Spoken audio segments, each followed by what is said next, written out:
Our meeting is now open for sharing testimonies of healing through Christian Science. Dave from Florida, go ahead. Yeah, hi. A few years ago, I gave a testimony about how our condo association here got a perfect settlement with our insurance company to cover all we needed to replace the roofs that were damaged by Hurricane Irma. Well, I'm bringing this up again because I just recently learned that another association within our community is just now getting their roofs replaced, and they didn't get a good settlement. The homeowners are being asked to fork out a lot of money out of their own individual pockets, and I guess they're obviously not too happy. When I heard this, I just thought how grateful I was for Christian Science and the practitioner here who I'd asked for help on it all at the time. One of the thoughts she gave me to work with was God's law of divine justice is in full and complete operation. Well, it certainly was, and I am just extremely grateful. I'm grateful for Christian Science, to be a member here, for the work of the practitioner, and thank you for those readings. Thank you. Jim from Arizona, go ahead. Good evening.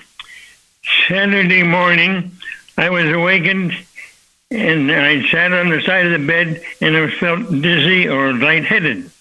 Eventually it disappeared, but I did decide to call the practitioner and let them know.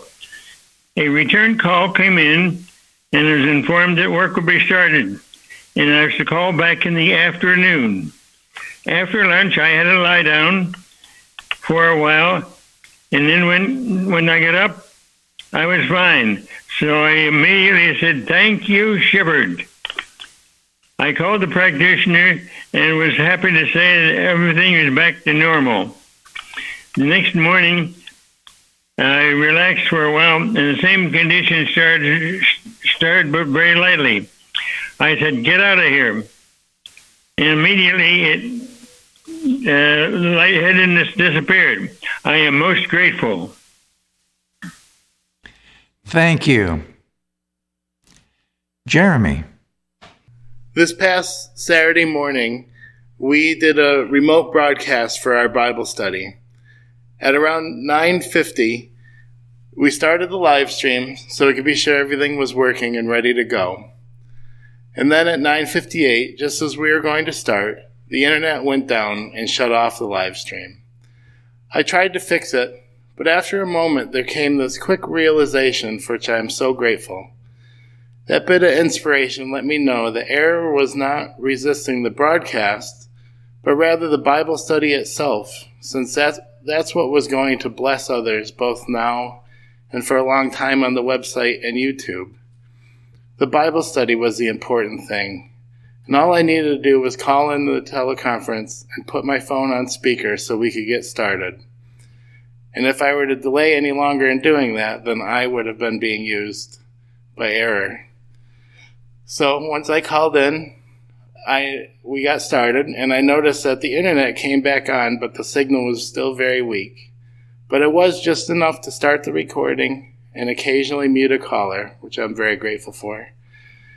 And as soon as the Bible study was finished, the internet came back at full strength and has been fine since.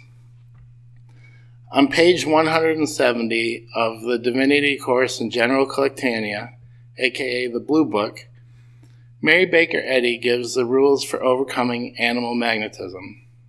And for anyone new, animal magnetism is the belief in a power apart from God. Rule number 1, see what it is trying to do. Rule number 2, know that it cannot do it. Number 3, see that it is not done. This whole thing has made me really make sure that I am getting step 1 right. If I had stuck with the thought the error was working to stop the live stream specifically, all my efforts to handle it in steps 2 and 3 would have been misdirected. I'm very grateful for all I'm learning here about Christian Science, from this church and from my practitioner and everything Mrs. Eddy writes. Every bit of this teaching has practical and immediate benefits for my life and my work including the ability to remain calm during all this, which I have to say, in the past when I've met resistance during these kind of things, it has been very hard to be calm. So I'm so grateful for that. That's its own testimony right there.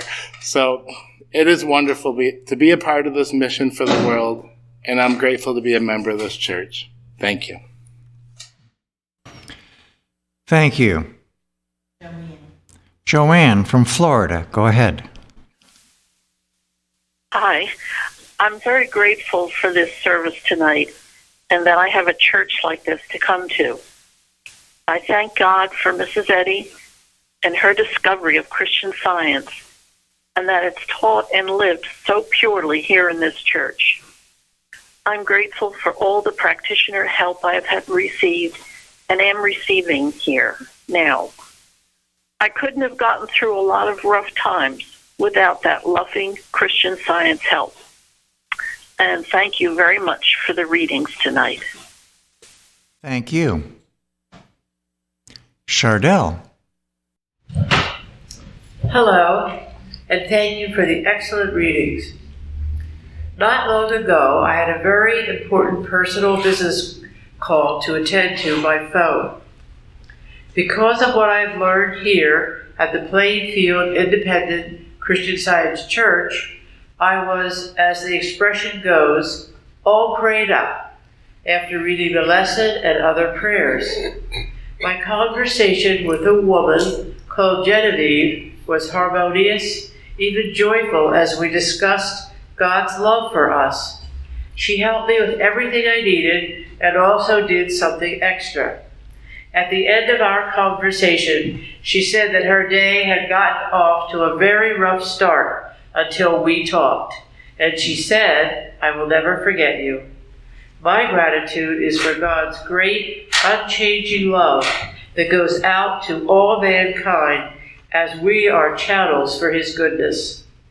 Thank you, Plainfield Church, for what you are teaching me about the science of Christianity found in the Bible and our textbook, Science and Health, with Key to the Scriptures, and also for my practitioner who is constantly helping me to come out from a material world and be present with the Lord. Thank you. Thank you. Gary. My wife and I moved to Plainfield from California many years ago, shortly after our son was born, because there was a practitioner in this church who healed. And it was unusual. It was very special for us because we had known a lot of practitioners, but this practitioner stood out. No nonsense, the greatest love in the world. She helped my wife through the birth of our son, and it was a perfectly harmonious and pain-free delivery in California. And we decided that if we were going to raise our children in Christian Science, we were going to have a good practitioner that we could rely on. So we moved here from California many years ago.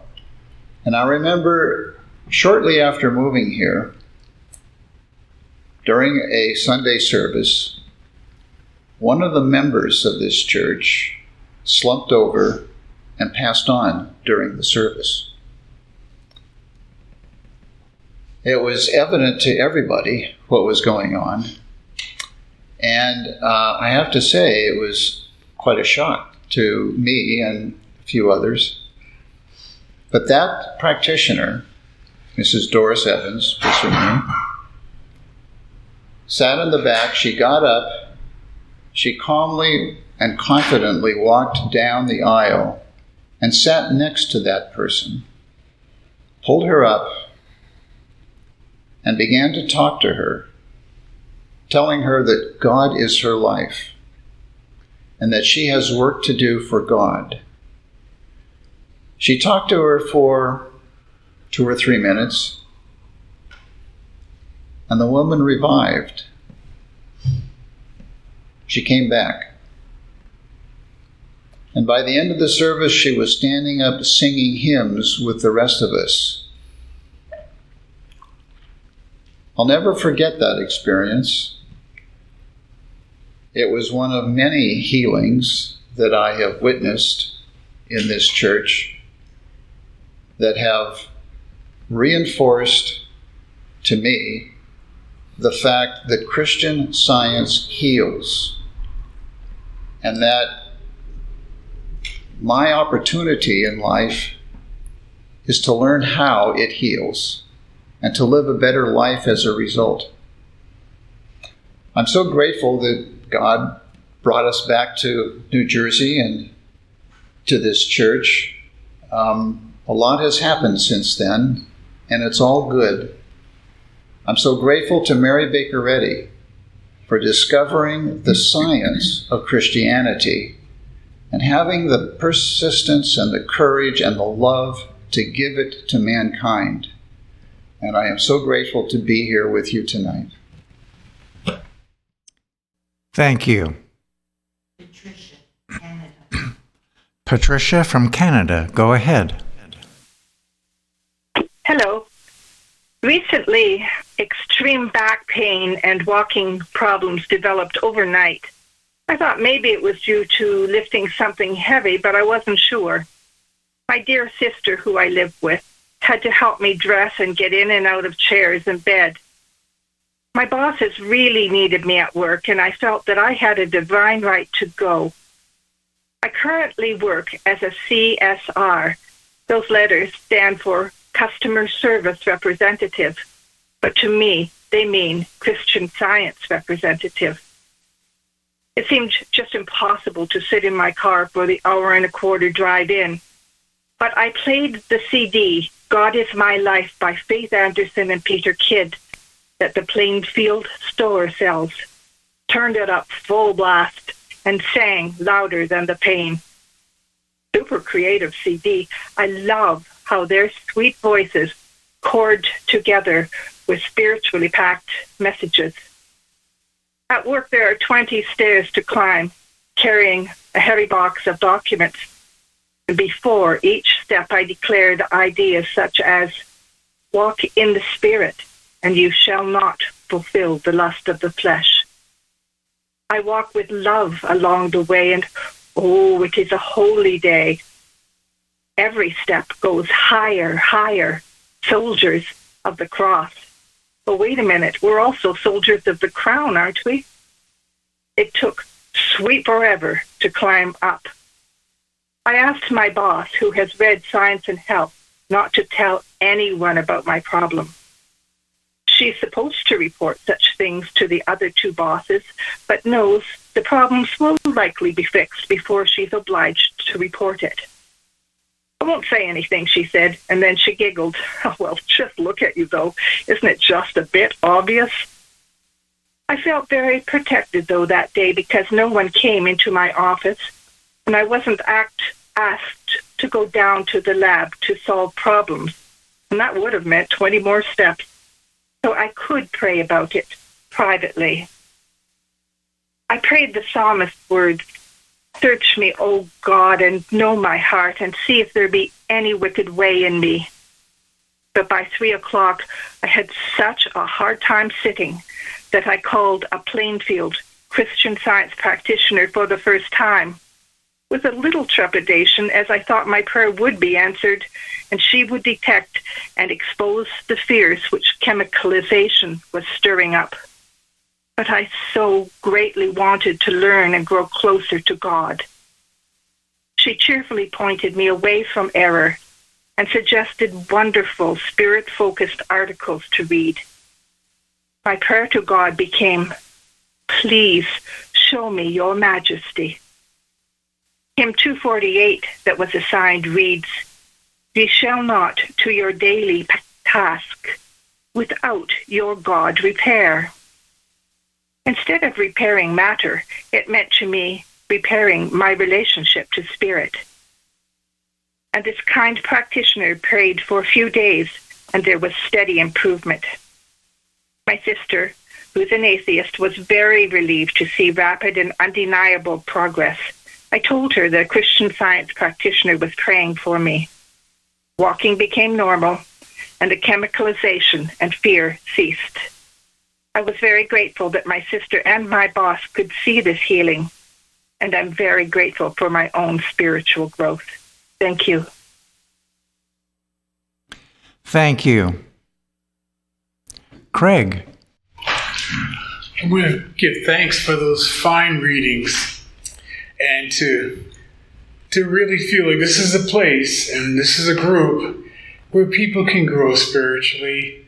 They can find, they never lost it, but they can find spiritual sense and find more spiritual sense. And I've felt that as we understand God and we see Him working our lives, we gain more or a better spiritual sense. So thank God to be reminded of that.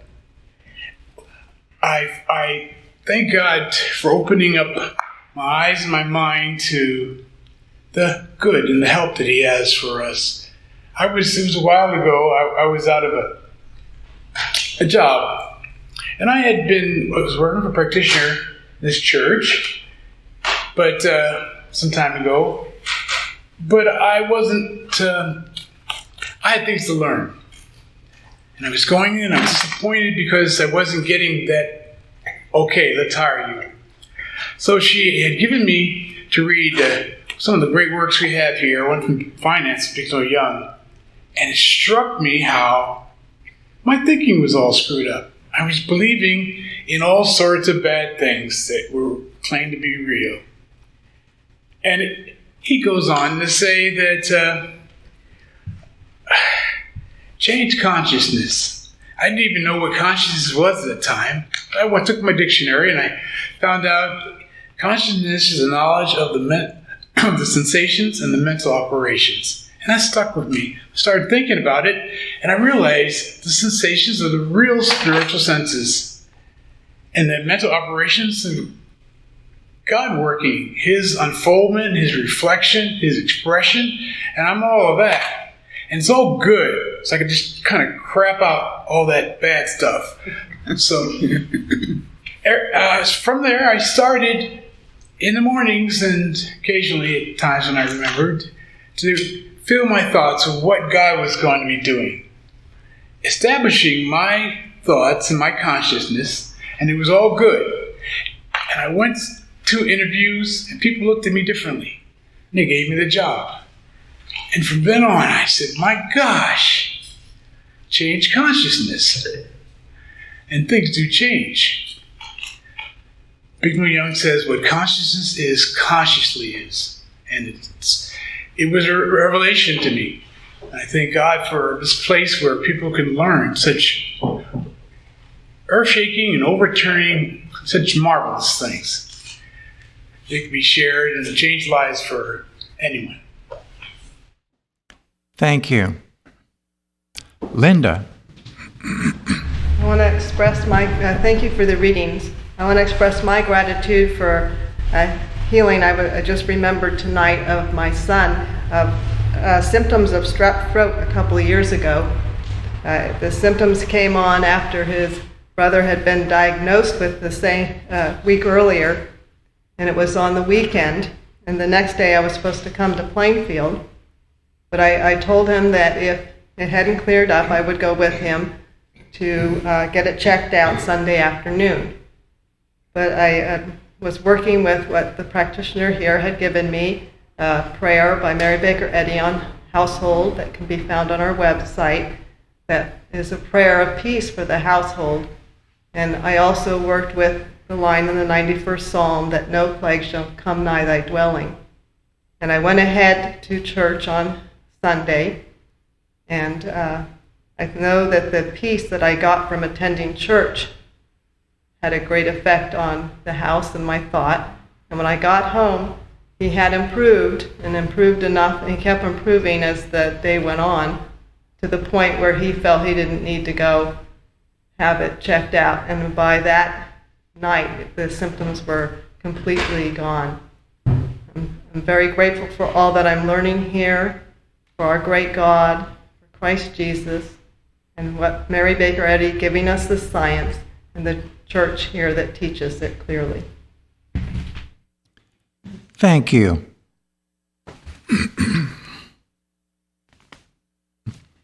Yeah, this is Bruce. We have a wonderful lesson this week, Ancient and Modern Necromancy. And one of the statements that's in Science and Health reads, "Let truth uncover and destroy error in God's own way." And I was very grateful for that statement because I read that once a number of years ago, just before I was asked to go to an office and do a job that I had done before. But usually this job involved correcting errors that had been made in their record keeping. And frequently in the past, there have been a lot of heated arguments over whose fault it was and why they were so careless. Well, I read this statement, remember reading this statement, to let truth uncover and destroy error, but in God's own way.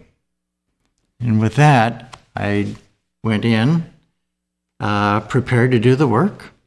And we first sat down and reviewed the job, and the guy who had engaged me pointed something out and says, "I wonder what this is." And immediately it came to my mind what it was. So I told him what it was, and then also suggested it might be worth a phone call to the person that prepared this in the first place to confirm that this is so. He says, "Just a minute." Then he went and talked to somebody else and found out that it was so. And we went on and we completed the job accurately. But I had to meet with and work with this other guy who was responsible for this thing that he had found. And the working relationship was harmonious. There wasn't a lot of contention or heated arguments or bad feelings. So I'm glad that God took over, showed me what was needed, but not only that, worked it out in His own way. And that lesson taught me a great lesson because I made it a point for myself to do the best I could, but not be too concerned about it, that God will point out anything that needs to be corrected, and I can be glad that things are corrected and not be concerned about how it reflects on me personally. Because after all, my highest priority is that truth be revealed and known. That's what Christian Science is all about. It's amazing. And it's quite a liberating thing to go about life this way. So I'm very grateful for Christian Science, Mary Baker Eddy, and the wonderful lessons we have here. Carol. I'm very grateful to be learning here not to overplan my days.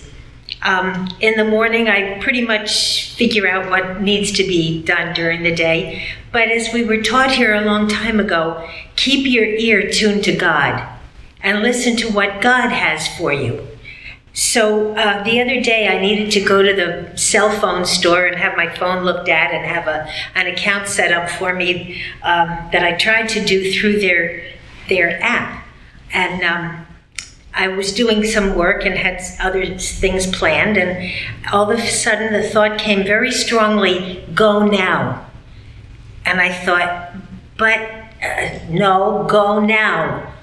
So I said, okay, and I did. I went to the store, and when I got there, I thought, gee, maybe it's closed. There's nobody here. There's some workers inside, but this is kind of unusual. So I went in, and one of the workers said, "Can I help you?" And we did our business, and he was able to set up everything I needed. And in fact, during setting it up, he said, "Gee, it wasn't you." He said, "There's something wrong with the app. I'm going to have them adjust that." So I thought, well, thank you, Father. That's pretty good, too, because other people are going to be blessed by this as well. And by the time we were finished with all that we needed to do, I turned around to leave, and there was not one parking spot left in the parking lot. The store was mobbed. There were a lot of people in it, and the parking lot was full. So I thought, thank you, Father, and thank you that I did listen this time.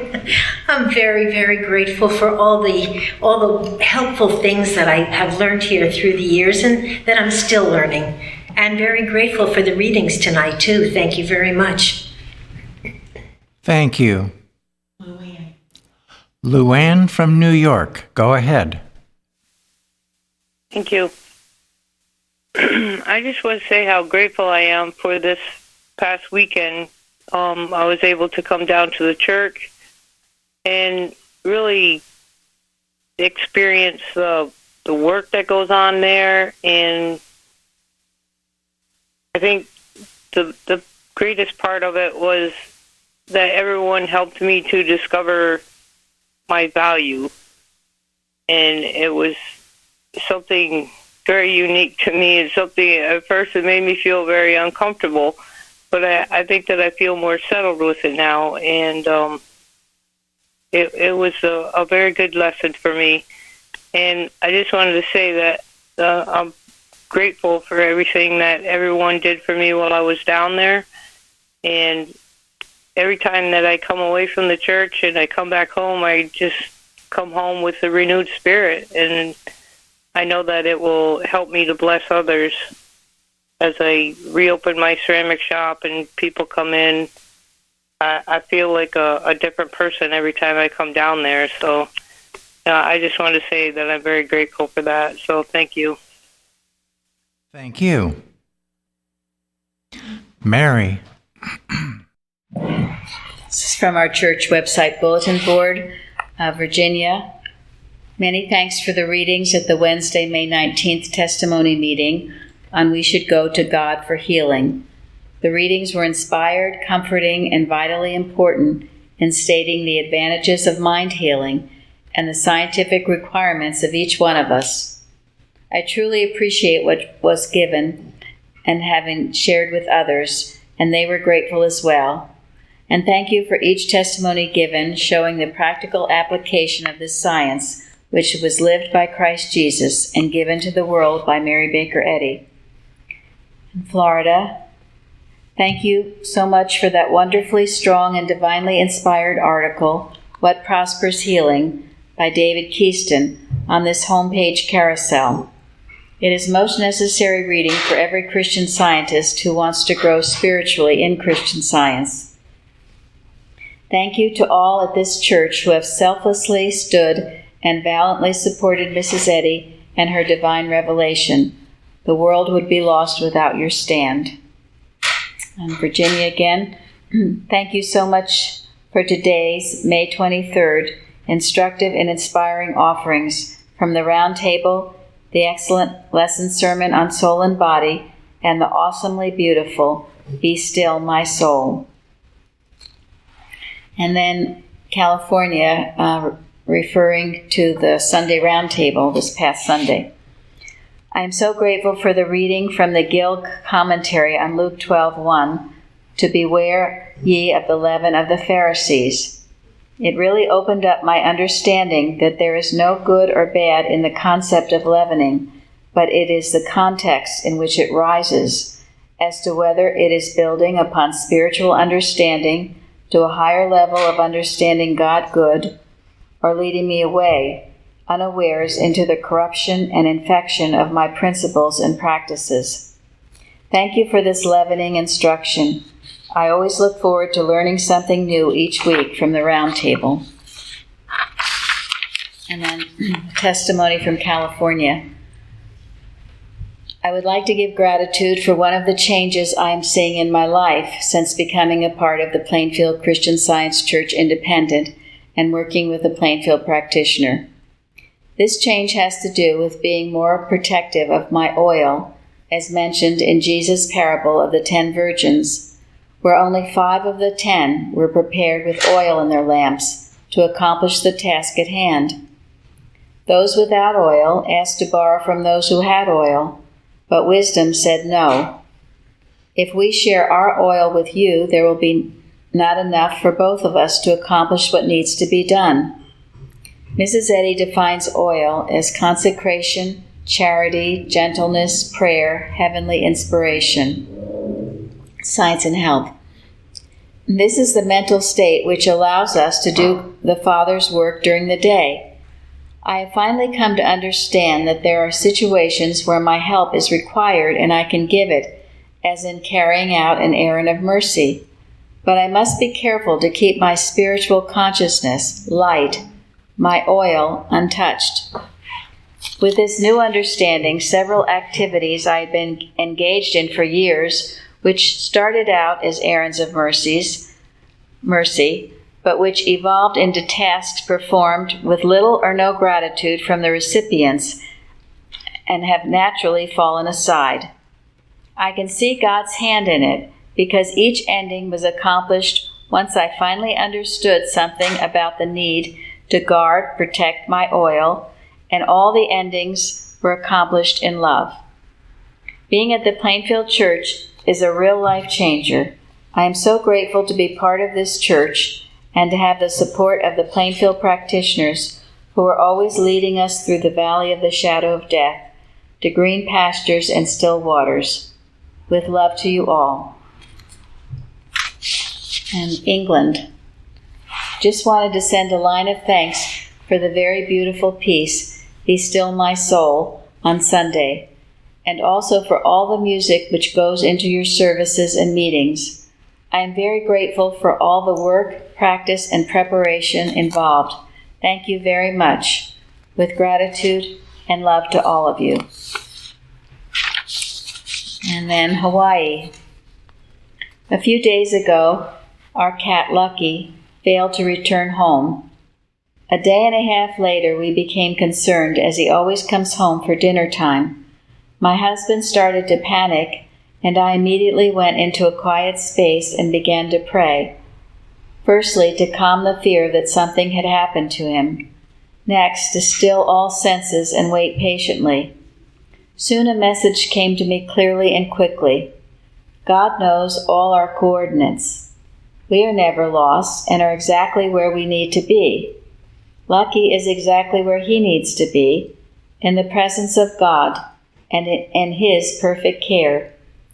This was a statement with no waffling about in meaning or reception. In less than a half an hour, Lucky returned home. And then a testimony from Texas.